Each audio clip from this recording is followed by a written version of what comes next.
利維特喺禁區外30多碼拉弓狂抽，結果個波擊中門未彈出。呢位應屆金球獎得主，今場波雖然仲未有波入，但交出嘅表現毫無疑問係當代最強嘅中場球星。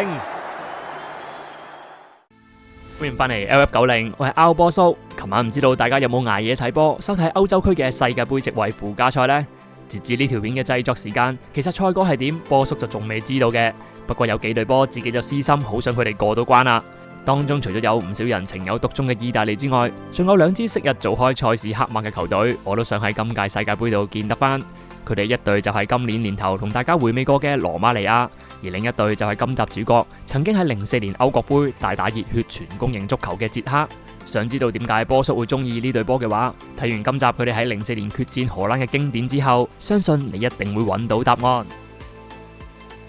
時間翻返去2004年，喺歐洲國家盃嘅舊有賽制之下，比賽只係得16支球隊去角逐冠軍。換言之，由小組賽階段開始，強強對碰嘅戲碼就已經好快有得睇啦。其中今集兩位主角荷蘭同捷克身處嘅 D 組，由於同組仲有傳統勁旅德國參與其中，所以又被球迷媒體稱之為死亡之組。可能近幾年先睇波嘅朋友會覺得，對於當年前中後球員都星光熠熠嘅荷蘭嚟講，其實呢組都唔算係太過死亡啊，因為佢哋最大嘅敵人都係得德國一隊啫。咁一組有兩隊可以晉級，至少荷蘭都可以輕鬆攞到次名出線啦。但係如果話你知，當屆荷蘭喺外圍賽嘅分區入面只係屈居第二，而第一位正正就係今集嘅主角捷克，唔知道你又會點睇呢？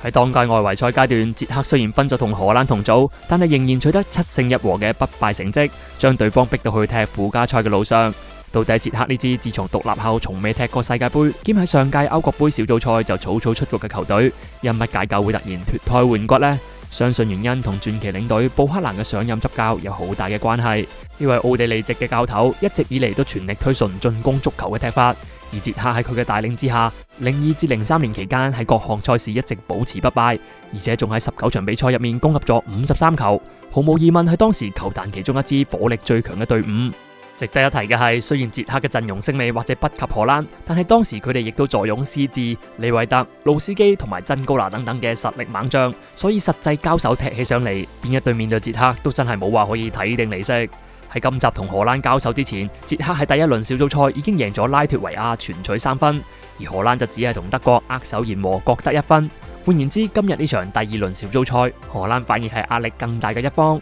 到底呢場被譽為係歐國盃史上最好睇嘅對攻大戰，最後結果會係誰勝誰負呢？我哋即刻返現場睇睇。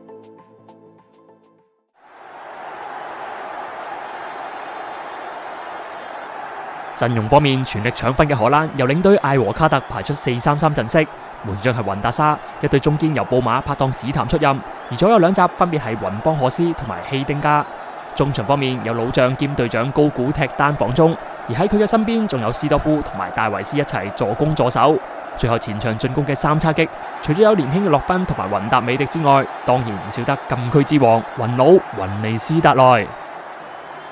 至於黑馬捷克呢邊，今場由領隊布克拿排出4-1-3-2嘅主攻型陣式，門將係鋼門斯治，4個後防由左至右分別係贊古魯夫斯基、積蘭力、烏法盧斯同埋基謝拉。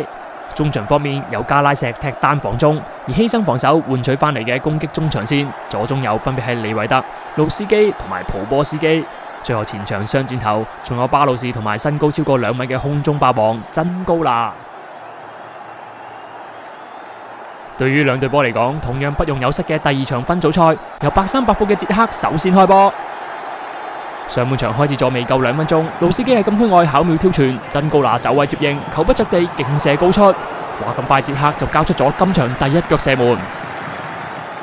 2分鐘之後，荷蘭喺邊路博得一個罰球，罰球由洛賓斬入禁區，企喺尾柱嘅布馬反越位成功，跳起插水式飛頂入網，1-0。斯治反應都嚟唔切，只可以目送荷蘭率先入波取得領先。雖然賽前已經估到呢場波雙方都唔會保守，但係估唔到捷克呢邊咁快就大意先失一球。好在比賽時間仲有好多，就睇下佢哋之後會點樣回應啦。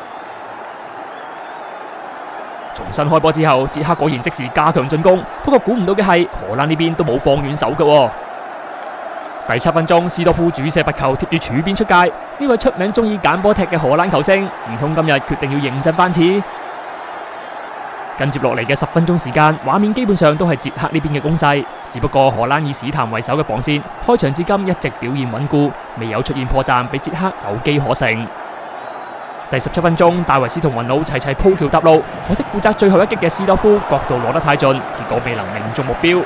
慢鏡睇呢球，可能係擦到對方守衛先至出界，不過球證並冇理會。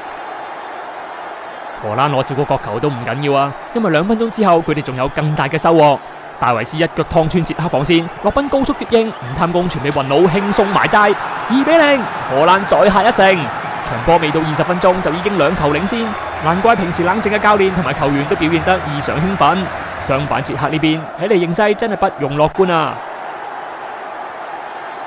只不過現場所有人都估唔到，橙色軍團嘅喜悅只係維持咗幾分鐘。荷蘭隊長高古喺後場突然出現致命失誤，巴魯士接到波之後一路長驅直進，係吸引晒2名守衛埋身之後，佢再冷靜交俾門前兇勢嘅真高拿，後者不負所託，協助捷克將比分追近至1-2。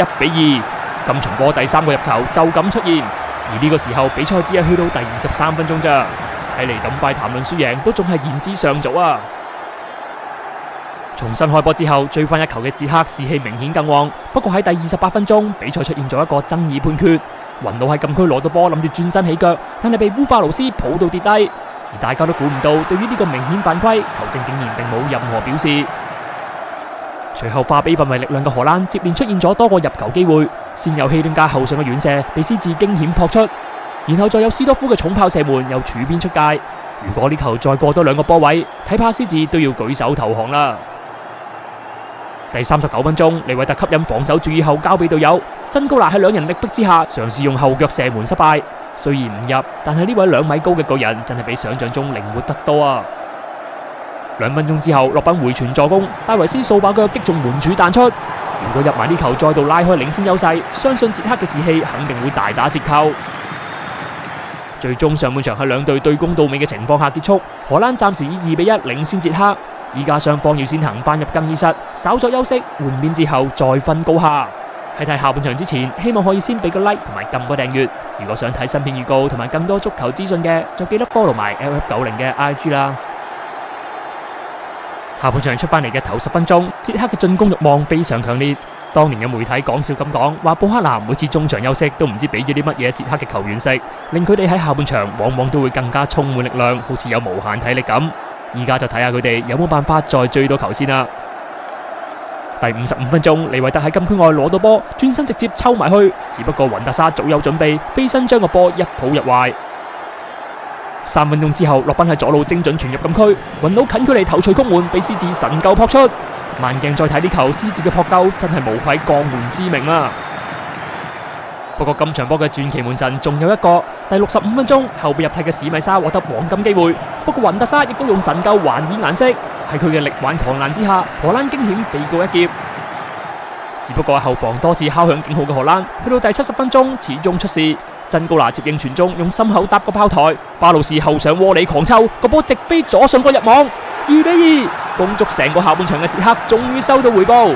佢哋法定完場時間仲有大概20分鐘，就睇下邊隊可以堅持到底啦。重新開波冇幾耐，荷蘭好快揾到個半單刀攻勢，雲特美迪掀埋眼射埋去，結果被斯治用腳擋出，荷蘭就咁浪費咗一次大好機會。呢球唔入之餘，雪上加霜嘅係荷蘭喺第75分鐘仲要打少一個，希丁加從後侵犯利維特，結果換嚟今場第2面黃牌。餘下時間，荷蘭將要以10人繼續應戰。隨後利維特主射嘅罰球力度十足，雲特沙意外撲翻入禁區，結果畫面險象環生。好在一輪混亂之後，雲特沙都係成功將個波沒收，荷蘭嘅球迷總算叫做鬆一口氣。進入比賽尾段，2隊繼續大打對攻足球，或者大家都知道自己體力未必足夠應付加時賽，所以雙方都諗盡辦法，想喺90分鐘內分出勝負。第85分鐘，利維特喺禁區外30多碼拉弓狂抽，結果個波擊中門未彈出。呢位應屆金球獎得主，今場波雖然仲未有波入，但交出嘅表現毫無疑問係當代最強嘅中場球星。雖然呢球唔夠運，但係捷克全隊並冇泄氣。3分鐘之後，軒斯勁射雖然又被雲達沙撲出，但今次佢哋終於補射得手啦。被捷克攻到氣咳嘅荷蘭，結果喺最後關頭再次失手。呢球真係要讚下門前冷靜嘅普波斯基啊！如果佢冇傳俾史米沙，低頭直接補射嘅話，或者雲達沙都仲會救得到噶。呢種合作無間嘅配合，或者先係球迷真正想睇到嘅整體足球。補時階段全軍壓上嘅荷蘭仲有最後一擊，不過後備入替嘅雲達華茲就算飛到盡，始終都係救唔翻啊！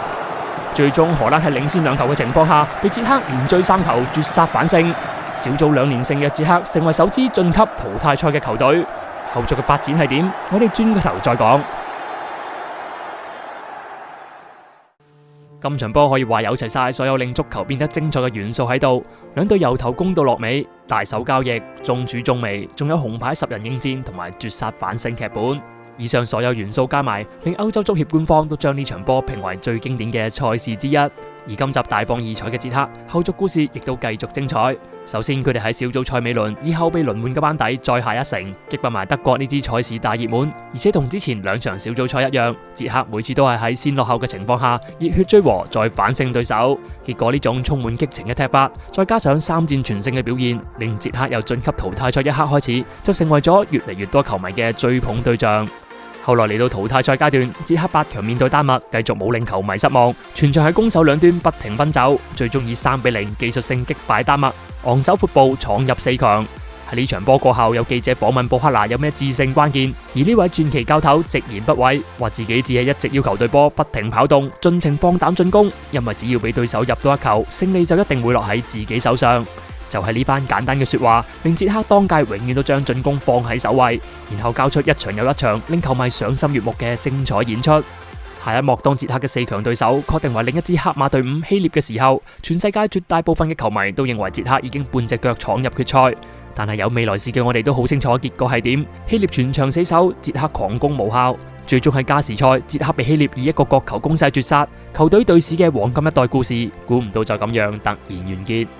好多人認為捷克同希臘嘅呢場較量唔單止係一場勝負咁簡單，而係代表住全攻型足球嘅沒落，同埋保守型功利足球嘅抬頭。04年歐國盃距今已經過咗22年，的而且確當屆捷克嘅踢法，我哋已經好少再喺其他球隊度見得翻，而希臘嘅保守戰術反而成為咗無數小球隊嘅保命絕技。更加諷刺嘅係，昔日豪邁激情嘅捷克，如今亦都係用緊呢種保守戰術喺世界盃嘅附加賽度苦苦掙扎。或者佢哋最終可以成功出到線，但相信我哋已經唔會再見得翻04年嗰種獨一無二嘅瘋狂感覺啦。